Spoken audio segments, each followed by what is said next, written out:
মা, তুমি কি দেখছো? দেখছি এই ছেলেটাকে, চেনা নেই জানা নেই, তবু আমাদের প্রতি কত খেয়াল রেখেছে। জানি না কোন জন্মে পুণ্যি করেছিলাম, তাই তো ওপরওয়ালা আমার ঘরে সোনার মতো ছেলে পাঠিয়েছে। মা, ওষুধটা নিয়ে আসুন।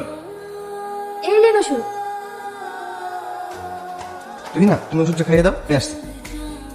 কি ব্যাপার আপনারা? আমার ভাইকে যে মেরেছে তাকে ধরতে পেরেছেন? না ম্যাম, এখনো ধরতে পারেনি। এভাবে তোলে চলছে, অল্প দিন আসামিকে ধরে ফেলবো। আপনারা কি করছেন? আজ এক সপ্তাহ হয়ে গেল, এখন পর্যন্ত আসামিকে ধরতে পারলেন না। আসামিকে ধরার জন্য আপনার কাছে কিছু তথ্য নিতে এসেছি। কি তথ্য? আপনাকে যখন ফোন করেছিল তখনই তো আপনার ভাইয়ের অ্যাক্সিডেন্ট হয়েছিল। তখন কটা বাজে? তাও 9টা 20। আপনারা কোনো চিন্তা করবেন না, কতদিনের মধ্যে আসামিকে গ্রেফতার করবো। আমরা এখন আসছি। তুমি না, কি ব্যাপার, বাড়িতে পুলিশ এসেছিল কেন? যে জানোয়ার আমার ভাইকে মেরেছে আর তথ্য নিতে এসেছিল, যে আমার ভাইকে মেরেছে, আমি তার শাস্তি চাই। আপনি আমার পাশে থাকবেন তো? কি হলো, কথা বলছেন না যে? হ্যাঁ, থাকবো।